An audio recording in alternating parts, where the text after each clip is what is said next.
Hello, everyone, and welcome to the Jeffrey Epstein Show. I'm your host, Bobbycapucci, and this is a morning update. What's up, everybody? So, if you missed the live stream last night, you missed a doozy. We had quite the adventure. Had a couple of surprise visitors pop into the stream, and we talked about everything Epstein and everything else you could possibly imagine, it seems like. Fantastic time was had by all, and it was, as usual, very informative with a lot of engagement with the listeners and the listeners engaging with each other, which is certainly something that I am very happy to see. Because, as I always say, one voice means nothing, right? They could ignore one voice very easily, but 1 million or 10 million voices, well, that's a little harder to ignore. And while, obviously, there's not 10 million voices, but there is a growing chorus of people who have had enough. People who have seen what is going on here and realize it for the travesty that it is. This isn't just some, pay-to-play scheme. This isn't some get-rich-quick Ponzi scheme where they pilfered billions. This is a human trafficking ring being run at the highest levels of power on multiple continents. That is exactly what we are staring at right now. And it would be naive to think this is the only operation like this that's in effect. But when it comes to these people and the criminal behavior that they were engaging in, it is just beyond the pale of next level evil. And just think about for a second. Don't even think about, or just for a moment, compartmentalize.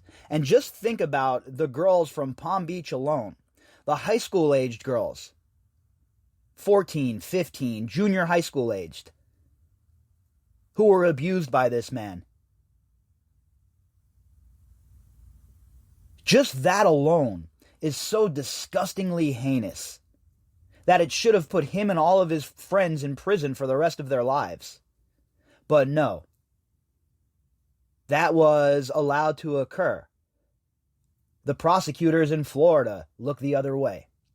The prosecutors in Florida worked hand in hand with the defense to defame the girls and ruin their credibility. And after that occurred, and all of those girls were victimized and abused by Epstein and his cohorts, the reign of terror continued. And it wasn't just Jeffrey Epstein, and it wasn't just Ghislaine Maxwell either. They had a group of people working for them, and the person we're going to talk about tonight is one of their top lieutenants. Oh, she'll say she's not. She'll say that, she's a victim too. But if you read all of the articles, and you look at all of the circumstantial evidence, it's quite obvious to me that Sarah Kellen Vickers was an integral part of Jeffrey Epstein's criminal enterprise, and she benefited greatly from the ill-gotten gains that it was churning out. Still to this day, she benefits from her past experiences with Jeffrey Epstein. What do you think all of those contacts she made while she was working for Epstein connected to Ghislaine Maxwell's hip? You think all of those contacts just went away? Of course they didn't. Then you add to that the fact that she's married to an ex-NASCAR driver. So yeah, Sarah Kellen Vickers has been living the high life, folks. She's really been living it up. In fact, the article we're going to talk about tonight, she's had such a rough life and she's been victimized so much that she's in a dispute with her neighbors over a $10 million NYC penthouse. $10 million. But she didn't benefit from her time with Jeffrey Epstein. Not at all. financially or otherwise. It is absurd. It is absurd for anybody to think that this lady, of all of them, of all of the core four, in my opinion, that this lady wasn't attached to the hip and didn't know what was going on. That is an impossible sell, in my opinion. You just listen to what the survivors have to say about Kellen. You just listen to what was said about her in court papers. And you just listen to what all of the people who were abused by Epstein have to say about Sarah Kellen Vickers, and you understand pretty quickly that you're dealing with another sick and deranged individual. And now she is in such a bad way, folks. Her life is so horrible that she's having an argument over a $10 million penthouse. Talk about first world problems.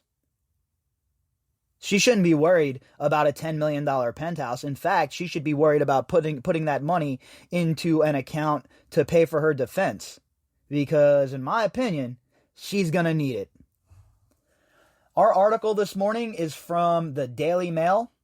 Headline: Ghislaine Maxwell's lieutenant, who recruited girls for Epstein, is fighting with neighbors who are furious over construction at her $10 million New York City penthouse. This article was authored by Keith Griffith. So it must be nice, huh? Imagine those were the problems that you had in the middle of a pandemic. While most of you who are overseas anyway, London, elsewhere, you're locked down. But Sarah Kellen Vickers, she's in the middle of a huge argument over a $10 million townhouse construction at her townhouse. Talk about absolutely ridiculous. And that's what it is, folks. Absolutely ridiculous. All right, to the article. A woman accused of helping Ghislaine Maxwell recruit sex slaves for Jeffrey Epstein is now in a squabble with neighbors at the ritzy Manhattan condo where she lives with her NASCAR driver husband. So her and her husband, Brian Vickers, been living the high life. You know, everything's been fantastic for them. $10 million townhouse, traveling around the world, living it up, popping the bubbly. I'm sure they're eating, fantastic $400 a night meals. Just living the high life. Meanwhile, all of the people who were abused at Jeffrey Epstein and Ghislaine Maxwell's hands, and in some accounts, at Sarah Kellen Vickers' hands as well, according to some allegations, while all of those people are left to pick up the pieces. Bipedal Serpent Jr. over here is moving around unimpeded. That two-tier justice system sure is something, isn't it, folks? Sarah Kellen, 41, and her husband, Brian Vickers, 37, are the subject of ire among neighbors at the Soho condo building on Green Street, where Vickers leads the condo board, the New York Post reported on Saturday. So, you mean to tell me, in the whole entire community, that Vickers is the only person you guys could find to lead the condo board? Why? Because he drove a car around the track in circles? That makes him capable of being some sort of home association authority? I don't even understand why somebody like that would be chosen, especially considering people know the deal. What, the people in the building have no idea what his wife is allegedly involved in? But now they're worried, right? They're worried because there's some sort of construction. They had no problem living next to these people beforehand, though, right? And it's just typical of the serpentine behavior of the so-called elite and the rich, how they move. Until it directly affects them with some sort of silly problem, then they don't give one single damn. Not one damn.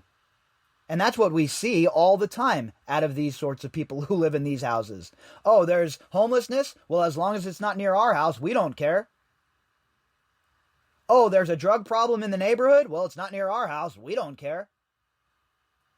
Oh, we're living next to an alleged human trafficker? Bah, we don't care. The second they start doing some construction, though, and start making the neighbor's life a little difficult, maybe, or it's a little loud, forget it. Now they care all of a sudden. And that is the whole entire so-called elite in a nutshell. They don't care about the problems that we face. They don't care about the problems of society, even the ones who are elected to do so.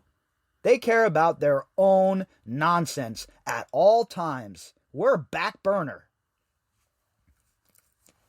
Neighbors told the Post they are fed up with the couple's constant noisy renovations in their $10 million penthouse, as well as massive fee assessments imposed by Vickers and other board members. So that's interesting. High fees, exorbitant fees. I wonder if any of that money is being pocketed by Vickers and the other board members. Do they have some sort of hustle that they're working on here? Some sort of Ponzi scheme, perhaps? Of course, I have no evidence of that, but if they have all of these exorbitant fees that people are being, complaining about, where is the money going? Is there a full accounting of it? Has it been audited? Pretty interesting to think about. Kellen met Epstein when she was 18 and spent around a decade working as his personal assistant. She was named in court documents a potential co-conspirator in the late financier, pedophiles, sex trafficking plots, but has always insisted that she was a victim of sick abuse and not a participant. And again, that's going to be the cover story for people like her, right?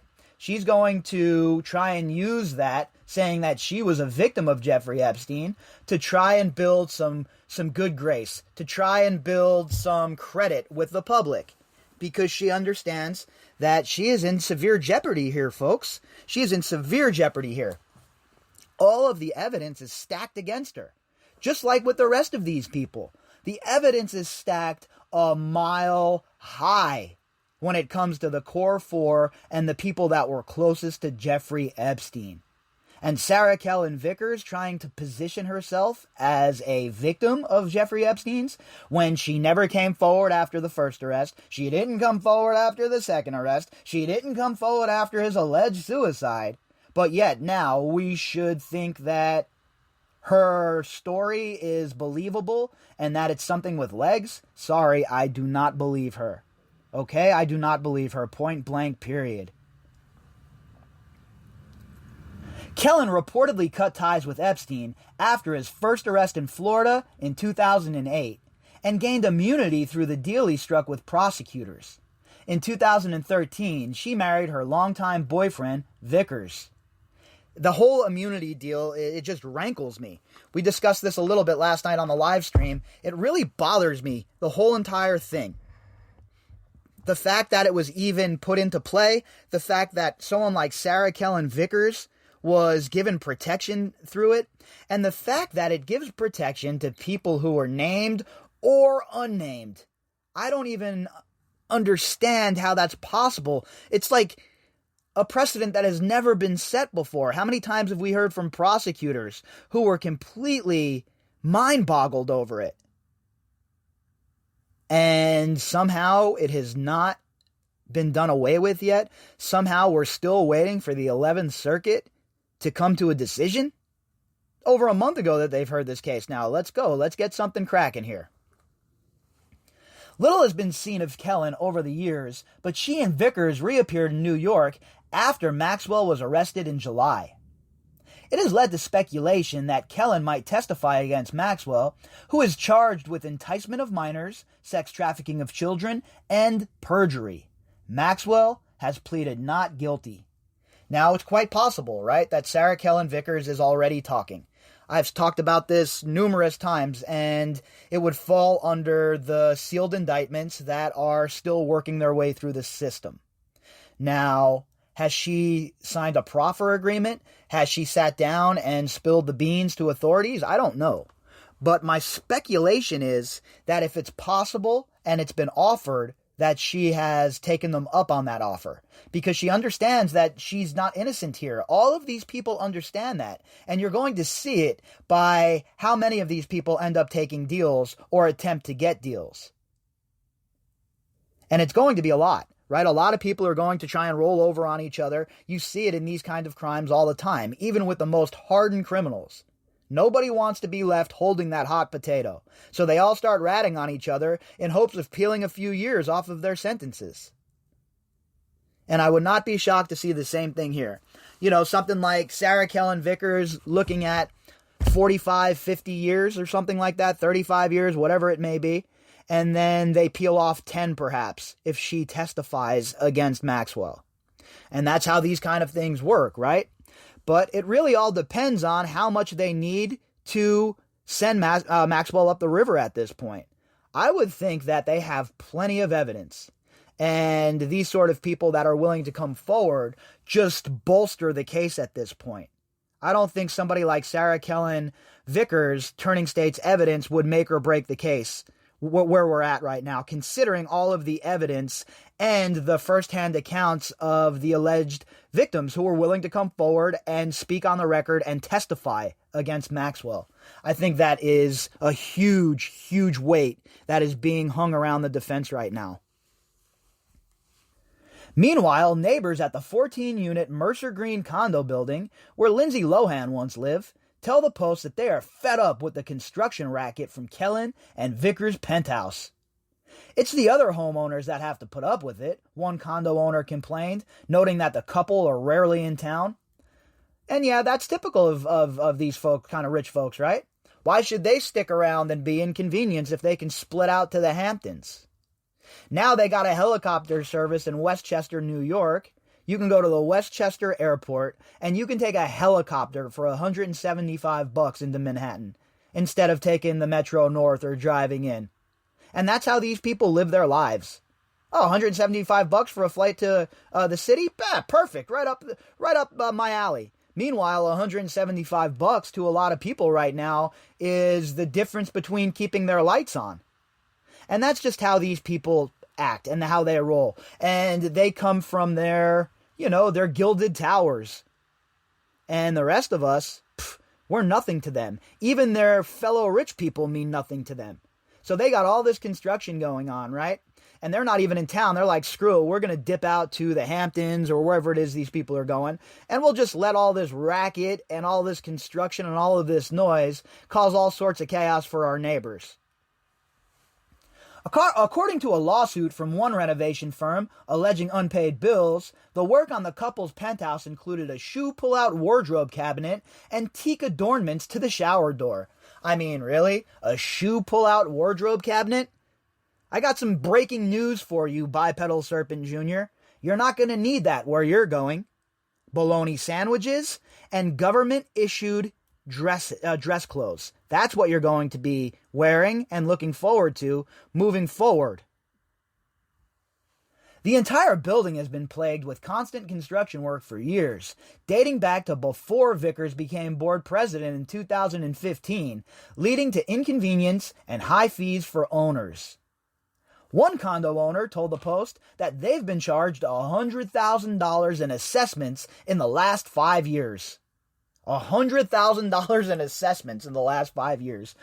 Who in their right mind, honestly, at this point, who in their right mind would move to New York City, Manhattan, and live on top of other people in the middle of a pandemic, pay millions and millions of dollars to do so, and then at the same time have shitbag neighbors who are destroying their condo and a building where construction has been going nonstop for years? Why would anyone pay millions of dollars to live like that? Come on out to Nevada.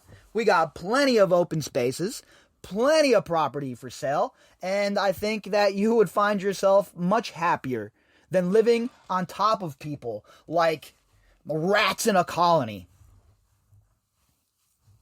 A lawyer acting on behalf of Mercer Green Condominium and the board said that its members have never improperly caused an assessment to be imposed on all owners for personal gain or engaged in executing improper contracts for construction work. Oh yeah, definitely sounds like some sort of hustle is going on in this building.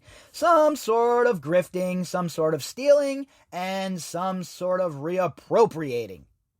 Now, of course, I don't have evidence of that. These people are slick, and I've never even heard about this situation until just now. But it certainly seems like to me that all of these fees, all of these assessments, all of these little processes that are going on by the board here, they don't seem to be correct. And obviously, the tenants feel the same way, considering there's lawyers involved.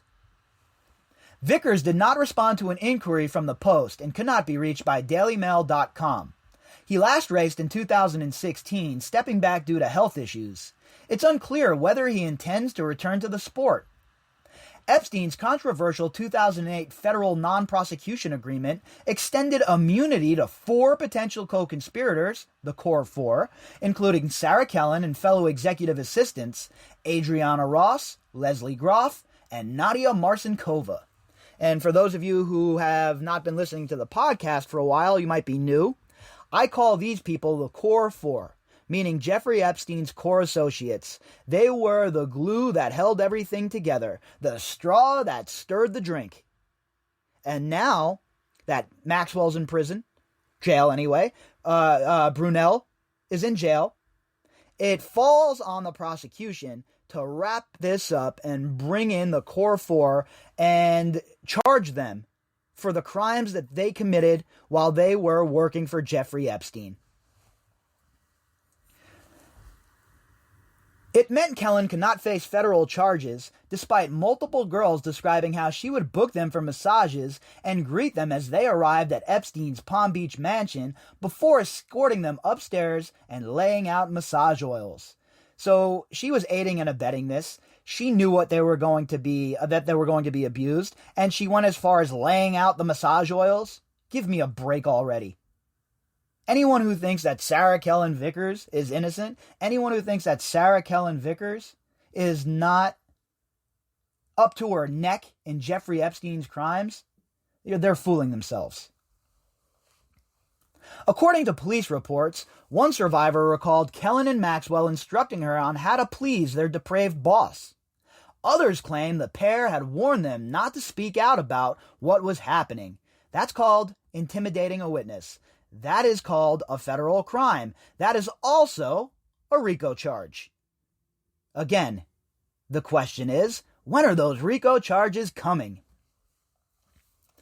In the subsequent slew of civil lawsuits, Kellen was referred to as an assistant to Ghislaine, her second in command, and even the Bipedal Serpent's lieutenant, or, as I'll be calling her lately, Bipedal Serpent Jr. Sarah was really running that organization, bringing girls and getting them in and out of the Palm Beach home, Spencer T. Cooven, a lawyer representing several accusers, told the New York Times. And again, we're talking about the Palm Beach situation mainly here, right? We're talking about those little high school age girls. We're talking about the girls from the junior high schools in Palm Beach. That's what Sarah Kellen was involved in. That's what the Bipedal Serpent Jr. is accused of. She was also well compensated. Epstein divulged in a 2005 interview that he paid his closest assistants $200,000 a year. And again, other assistants in the same positions roughly make about $65,000 to $75,000 a year. Yet Jeffrey Epstein was paying close to $1 million for his 4 assistants. Ask yourselves, why in the hell would he be doing that? Epstein died behind bars in 2019 in what authorities ruled a suicide, allegedly. Maxwell is currently being held without bail and faces trial in July. And speculation has swirled that federal investigators will target other assistants in Epstein's orbit. 100% speculation has swirled, because where there's smoke, folks, there's fire. And we have heard from the prosecutors, we have seen in the court documents, that this was not something that was done on their own. This was done in coordination with each other, and this is obviously a criminal enterprise at work. Epstein died behind bars in 2019 in what authorities ruled as suicide. Maxwell is currently being held without bail and faces trial in July. And speculation has swirled that federal investigators will target other assistants in Epstein's orbit. But Kellen has spoken out to deny the allegations that she aided in Epstein's devious sex schemes. I've been made out to be such a monster, but it's not true. I'm a victim of Jeffrey Epstein. I was raped and abused weekly, she told The Sun last month. Again, I highly doubt it. All right? I highly doubt it. I'm sorry, but I don't believe anything that the bipedal serpent is saying. Why is she saying this now? Why didn't she come out the first time when Epstein was arrested and pour her heart out to the authorities? I was abused, I was raped, I was forced into this. She didn't. She parlayed that relationship even after Epstein was arrested, and she's still benefiting from it. So save the sob story, bipedal serpent Jr. Kellen's devoutly religious parents, Thomas and Mary Kellen, told DailyMail.com in July that their daughter was naive and vulnerable when she met Epstein. What happened to all those girls is horrendous, but I do feel that Sarah was also a victim. I'm not a psychologist or a psychiatrist, but I can see she was maneuvered or brainwashed, said Mary. Sorry, I don't believe it. If that was the case, why not come out when she had the chance? Why wait until now when all of the cards begin to fall down? It's not a good look for her.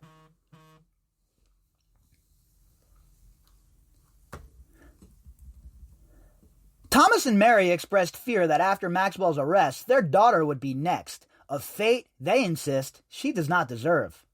I just hope someone doesn't go and kill her, Mary said. There are a lot of prominent, powerful people out there that don't want anything said. That is a damning indictment from her parents, right? A bunch of powerful people that might kill her. But she doesn't know anything, right? She's just innocent in all of this. She was just a victim. I'm sorry, folks, but I'm not buying that. I am not going to believe for a second that she was simply a victim of Jeffrey Epstein. She is someone who benefited from ill-gotten gains. She benefited on the back of the abuse he was committing. And now, when the karma train has left the station and it is rolling directly down the tracks at her, she is now a victim? Sorry, folks. I'm not buying it. If you'd like to contact me, you can do that at bobbycapucci@protonmail.com. That's BOBBYCAPUCCI@protonmail.com. You can also find me on Twitter at BOBBY_CAPUCCI. All of the links that go with this episode can be found in the description box. All right, everybody, I'll be back later on, and we will pick up where we left off. I hope you all have a fantastic day.